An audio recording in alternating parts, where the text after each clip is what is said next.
Last week, Israeli police forces stormed the Al-Aqsa Mosque in Jerusalem, where thousands of Palestinians were gathered to worship during Ramadan, leaving at least 150 wounded. I'm going to play some clips for you just to show you what this incident was like.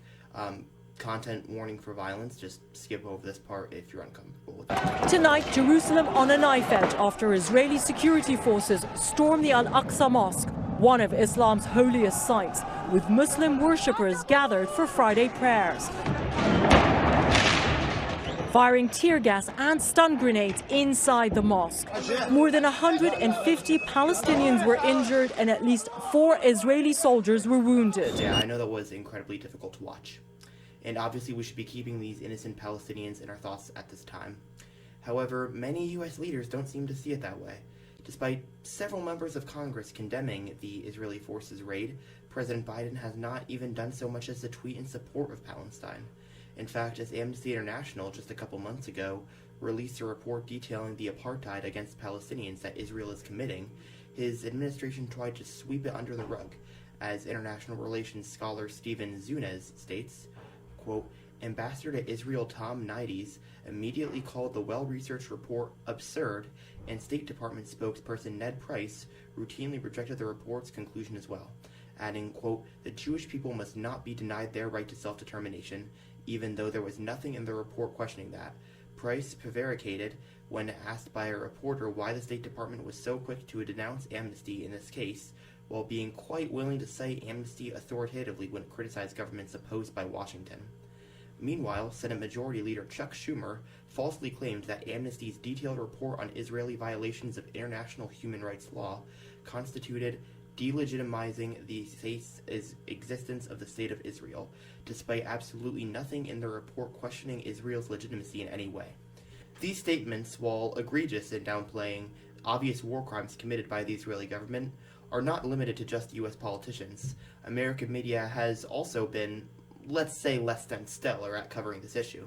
For instance, the AP reported on the attack, and while their coverage, stating that some Palestinians threw rocks at police forces that were stationed outside the mosque, leading to the police to tear gas the worshippers en masse, might appear to be a neutral view of the situation, I see it as kind of both sidesing the issue.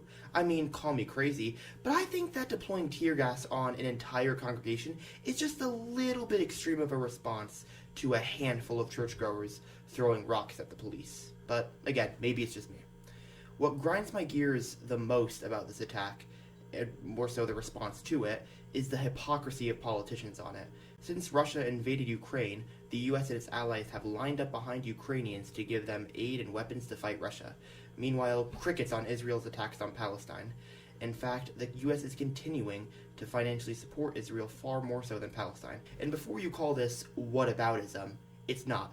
It is completely necessary to call out the glaring hypocrisy of supporting Ukraine as they are invaded by Russia, but not supporting Palestine as while under Israeli apartheid. It's a stark reminder that systemic racism is still alive and well in America, as it begs the question, why would we be allying ourselves with Ukraine if it were a minority-majority country, like, Palestine? Perhaps we would, but mostly because we've decided that Russia is an enemy and Israel is an ally. With how much money the U.S. commits in military aid to Israel year after year, it's no wonder that they are able to keep committing acts of violence against Palestinians, including this one just the other day. Yes, we should be outraged over Russia's invasion of Ukraine, but maybe we should also not ally ourselves with an apartheid state? Just an idea. To wrap this video up, I'd like to leave you all with this video from the late Michael Brooks, who perfectly and honestly kind of beautifully explains the dynamics of the Israel and Palestine conflict, and I believe it's something that people who want to understand more about it would find useful. I'll leave a link in the description below for anyone who's interested, but for now, thank you so much for watching.